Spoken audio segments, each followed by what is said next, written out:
ایک طرف سے فائر ہوا، کسی نے خود کو طاقتور سمجھا، دوسری طرف سے جواب دیا گیا، پھر انہوں نے کہا نہیں آپس میں بات چیت کرو، تو پھر ڈی جی ایم اوز نے بات چیت کرنا شروع کر دی۔ سیز فائر کے لیے ضروری ہے ایک ایسی طاقت جو بیچ میں آ جائے۔ اب پرابلم کیا ہوا؟ پرابلم یہ ہوا ہے کہ اسٹیبلشمنٹ بذات خود اس بزرگ کا رول ادا کرنے کی بجائے ایک فریق کے ساتھ ہو گئی، ٹھیک ہے؟ تو اس وجہ سے اس حکومت کا تو کوئی کردار نہیں، یہ حکومت آفر کرے اور اس کو عمران خان قبول کر لیں۔ دو چار بیوقوف تھے جو ایسے موقع پر بھی پاکستان کے ساتھ نہیں تھے، ٹھیک ہے، انہوں نے پاکستان کے حق میں آواز نہیں اٹھائی۔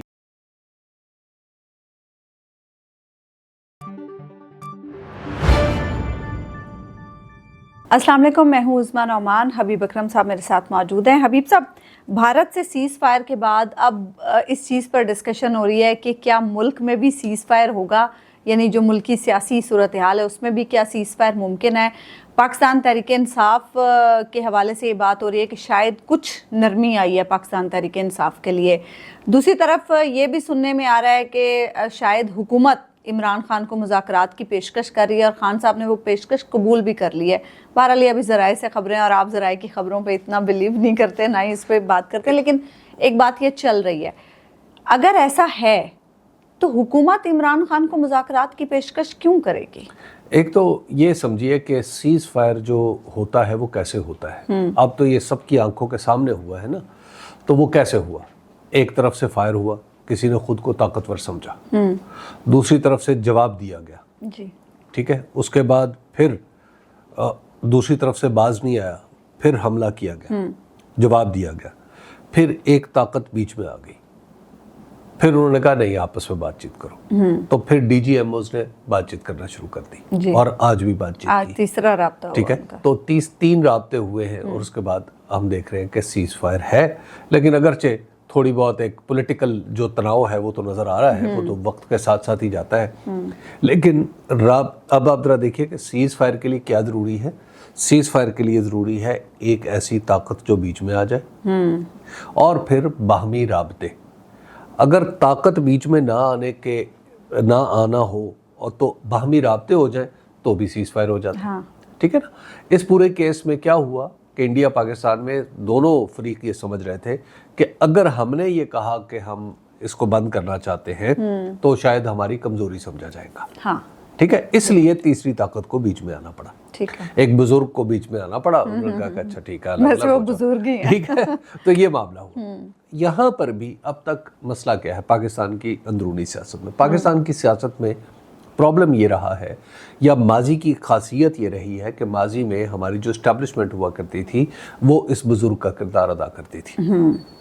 بزرگ بیٹھتا تھا، کبھی دونوں اگر بہت زیادہ جھگڑے ہوتے تھے تو انہیں علیحدہ کر لیتا تھا، اور کبھی کوئی ایک زیادہ تنگ کر رہا ہوتا تھا تو اس کو کہتا تھا اچھا اب تم کلاس سے باہر نکل جاؤ، اور دوسرا آ جاتا تھا، ٹھیک ہے۔ اب پرابلم کیا ہوا؟ پرابلم یہ ہوا ہے کہ اسٹیبلشمنٹ بذات خود اس بزرگ کا رول ادا کرنے کی بجائے ایک فریق کے ساتھ ہو گئی، یہ ہے بنیادی پرابلم۔ فریق کے ساتھ بھی کیا ہو گیا؟ باقاعدہ سمجھے فریق ہی بن گئی، جی فریق ہی بن گئی نا۔ اب یہ پرابلم پیدا ہو چکا ہے کہ عمران خان ورسز اسٹیبلشمنٹ، تو اب ان کے بیچ کی طاقت کون ہو سکتی ہے؟ ٹھیک ہے نا، بیچ کی طاقت ماضی میں ہمارا تجربہ رہا ہے کہ جب نواز شریف صاحب ایسی پوزیشن میں تھے تو وہ بیچ کی طاقت سعودی عرب تھا اور امریکہ تھا، تو کیا اب بھی کوئی امریکہ اور سعودی عرب ہوگا؟ تو میں سمجھتا ہوں کہ ایسی پوزیشن نہیں آنی چاہیے۔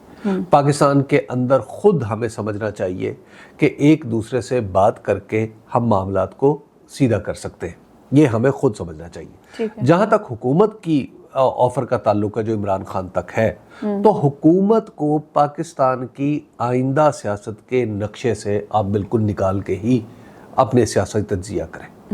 جو موجودہ حکومت ہے جس کی سربراہی جناب شہباز شریف صاحب کے سپرد ہے، یہ حکومت اپنے پاؤں پہ کھڑی نہیں ہو سکتی، یہ دراصل انگلی پکڑ کے پاؤں چلنے کی کوشش کرتی ہے اور پھر بھی گرتی رہتی ہے۔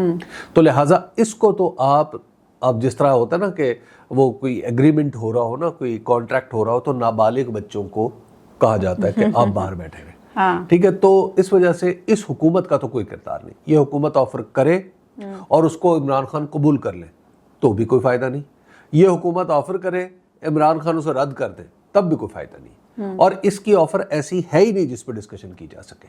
تو لہٰذا یہ بات تو آپ سوچیں کہ اس کو نکال دیں. ہاں اب آ جائیں دوسری طرف کہ کیا اسٹیبلشمنٹ اور عمران خان کے اور پی ٹی آئی کے درمیان گفتگو جاری ہے؟ تو ایسا تو نہیں ہے. ہاں تھوڑے سے دل نرم ہوئے تھے لیکن مجھے ایسے لگتا ہے کہ وہ جیسے ہی حالات ٹھیک ہوئے سنگینی واپس آنا شروع ہو گئی ہے دلوں کی. یعنی ایک دن ہم نے ہفتے اور اتوار کو ہم نے جب معاملات کو ٹھیک کیا, انڈیا کو منہ توڑ جواب دیا, تو اس کے بعد منگل کو دیکھا کہ ملاقات ہو گئی, علیمہ خان صاحبہ بھی چلی گئی, آرام سے کچھ زیادہ پریشانی نہیں ہوئی.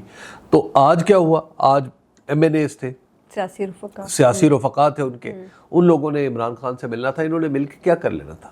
5 لوگ مل رہے ہیں, جگہ جگہ کیمرے مائکروفون لگے, ایک بات ہو رہی ہے. تو بھائی ان لوگوں نے مل کے کیا کر لینا تھا؟ تو آپ نے انہیں بھی 4:30 بجے تک تقریباً بٹھائے رکھا آج, اور اس کے بعد اس کے علاوہ سڑک بھی بند رکھی. انہوں نے کہا بھی کہ بھائی ہم کیا کر رہے ہیں, ہمیں آپ ملنے دیں گے, مل لیں گے, نہیں ملنے دیں گے, نہیں ملیں گے. انہوں نے کہا جی نہیں.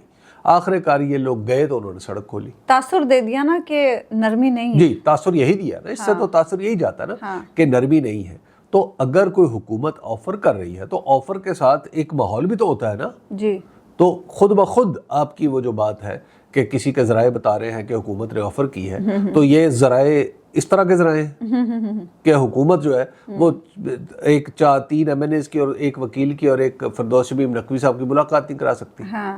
فردوس شمیم نقوی صاحب مجھے پتہ چلا کہ گاڑی پہ آئے کراچی سے. اچھا, اتنا لمبا سفر. جی اتنا لمبا سفر کر کے. تو جب یہ صورت ہوگی تو آپ کیسے کہیں گے کہ آگے بات بڑھ رہی ہے؟ تو لہٰذا جو معاملات ہیں اگر ہم نے نہ سنبھالے تو یہ الٹیمیٹلی تحریک کی طرف جائے. اور تحریک کے بارے میں تو جنید اکبر صاحب آج کہہ رہے ہیں کہ ہماری میٹنگ ہوئی ہے 4 صوبوں کے جو عہدیداران ہیں ان کی, اور ہم پوری طور پر تیار ہے. تو یہ تحریک کب شروع ہوگی؟ کیا تحریک تو باقاعدہ طور پہ شروع ہونے والی تھی. جب انڈیا نے 6 اور 7 تاریخ کے بیچ میں حملہ کیا ہے تو 7 تاریخ کا جو دن تھا وہ اس کا ایک آغاز تھا, ایک سیمینار کی صورت میں لاہور سے ہی ہونا تھا. اچھا. تو وہ سیمینار جو ہے وہ پھر ملتوی کر دیا گیا. وہ آل پارٹیز کانفرنس, تو وہ سیمینار ٹائپ ہی چیز تھی, وہ آل پارٹیز کانفرنس تھی. اس کانفرنس کو پھر ملتوی کر دیا گیا. اب جب بات آگے بڑھے گی تو تھوڑے دن میں آپ دیکھیں گے کہ دوبارہ آپ کے شیڈول سامنے آنا شروع ہو جائیں گے اور تحریک کی بات چل پڑے گی. تو اتنی بڑی کامیابی جو پاکستان کو ملی, ہم اس کامیابی سے یہ بھی نہیں سیکھ سکے کہ اس کامیابی کے پیچھے ہمارا اتحاد ہے. اور آج بہت سارے جو لوگوں کو اس بات کا احساس تو کم از کم کرنا چاہیے کہ اول تو کوئی نہیں بولا, لیکن جو 2-4 بیوقوف تھے جو ایسے موقع پر بھی پاکستان کے ساتھ نہیں تھے, ٹھیک ہے, انہوں نے پاکستان کے حق میں آواز نہیں اٹھائی, انہوں نے طرح طرح کے شکوک و شبہات پیدا کیے ڈیجیٹل میڈیا پہ یا کہیں اور بیٹھ کے. وہ لوگ کیوں کر رہے ہیں ایسا؟ غلطی ہے ان کی, بالکل ہے, ٹھیک ہے. اب آپ کو چاہیے کہ آپ اس طرح کے لوگوں سے تو ڈسکنیکٹ ہوئے جا رہے ہیں نا لوگ, لیکن ایٹ دا سیم ٹائم ایسے ماحول پیدا کریں کہ اس طرح کے لوگوں کو بات کرنے کا موقع ہی نہ ملے, اور یہ لوگ بات کریں تو لوگ ان کا منہ توڑ دیں. اور ایسا ماحول پیدا کریں کہ جو لوگ اب آپ سے کنیکٹ ہو چکے ہیں جی وہ ان کو اپنے ساتھ رکھیں, وہ دوبارہ سے الگ نہ رکھیں. ایسا نہ ہو کہ وہ پھر آپ کی وہ دوسری طرف لکیر کسی نے نہیں کھینچی ہوئی, لکیر اسٹیبلشمنٹ نے کھینچی ہوئی.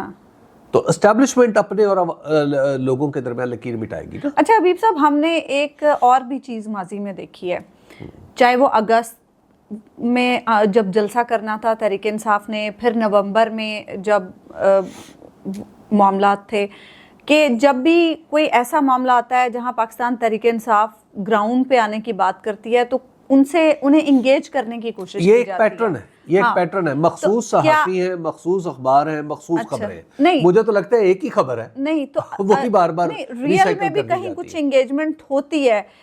آپ کو کیا لگ رہا ہے کہ اب اگر تحریک کا معاملہ چلتا ہے تو کیا اب بھی پاکستان تحریک انصاف کو انگیج کرنے کی کوشش کی جائے گی؟ جی ڈیفینیٹلی ہوگی. وہ تو مسئلہ تو یہی ہے نا کہ جب طاقت فیصلہ کر رہی ہے تو جب طاقت کے مقابلے میں تحریک کی طاقت آئے گی تو پھر ہی مذاکرات ہوتے ہیں نا. پرابلم تو یہی ہو رہا ہے نا, ہم اس کے علاوہ سمجھنے کے لیے تیار نہیں ہو رہے.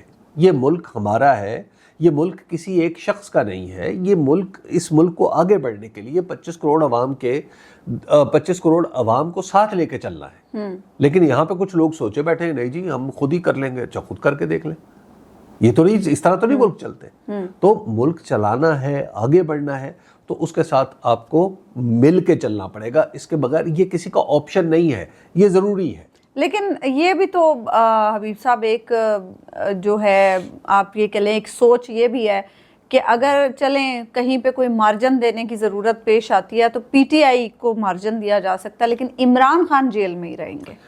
اس میں یہ خیالات اور اس طرح کی تجاویز ہم ہمیشہ سے سنتے آئے، یہ کوئی آج کی بات نہیں ہے، یہ مسلسل بڑے طویل عرصے سے چلتی ہوئی آ رہی ہے اور چل رہی ہے، آئندہ بھی چلتی رہے گی کہ اچھا اس کو نہیں، اس کو آنے دو، اس کو نہیں، اس کو آنے دو۔ یہ بدلی ہوئی دنیا کی بات کر رہے ہیں ہم، یہ جو ہم جیسے بعض لوگ میری عمر کے ہیں نا، جو پرانی دنیا میں رہ رہے ہیں، انہوں نے وہ ضیاء الحق کے دور میں پرورش جنہوں نے پائی ہے نا، ہمارے دماغ تھوڑے سے ایسے ہیں کہ جو اسی انداز میں سوچتے ہیں۔ دنیا بدل گئی، اب یہ ضیاء الحق والی اپروچ نہیں چلے گی یہاں پہ۔ اچھا، جنگ کے بعد بس یہ لاسٹلی میں آپ سے پوچھوں، جنگ کے بعد ہم نے دیکھا وہی اتحاد والی جو آپ بات کریں کہ ایک اتحاد کی فضا بنی ہوئی تھی، اس میں لوگوں کی یہ توقعات بھی تھیں کہ شاید سیاسی معاملات بھی ہمارے کچھ اچھے ہو جائیں، اور ایسے میں عمران خان کے بیٹوں کا انٹرویو بھی آ گیا جو کہ 24 گھنٹوں میں ملین ویوز تک گیا، تو آپ کیا سمجھتے ہیں اس کا کچھ امپیکٹ ہوگا؟ دیکھیے اس کا امپیکٹ ڈیفینیٹلی ہوگا۔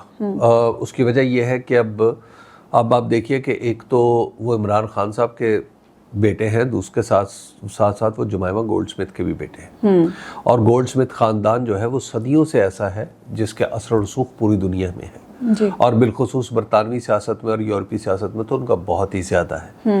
تو اس طرح کا اثر و رسوخ نہیں ہے کہ وہ جس کو جو چاہے کہہ لے، لیکن ایک ریلیشننگ ہوتی ہے نا جو صدیوں کی، تو اس میں تو وہ بات ہے، تو لہٰذا وہ گولڈ سمتھ خاندان سے بھی تعلق رکھتے ہیں۔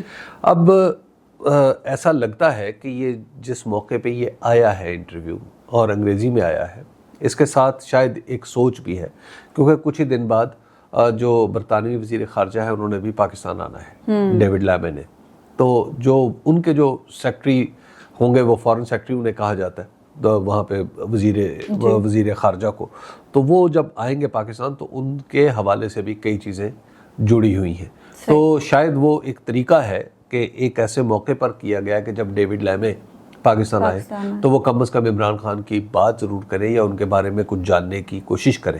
تو اسی طرح ہی ہوتا ہے کہ جو حکومتیں ہیں وہ اپنا نقطہ نظر دوسری حکومتوں کو باندازے بعنوان شائستہ پہنچاتی ہیں، تو ایک طرف سے وہ ہے، تو اس کے بعد یہ جو ایک اگلا وزٹ ہے وہ بھی ایک امپورٹنس اختیار کر گیا ہے، اس وجہ سے شاید اس کی ٹائمنگ یہ رکھی گئی ہے۔ ٹھیک ہے، لیٹس سی کہ آنے والے دنوں میں پاکستان تحریک انصاف کے لیے حالات کیا رخ اختیار کرتے ہیں۔ ہمیں اجازت دیجیے، اللہ نگہبان۔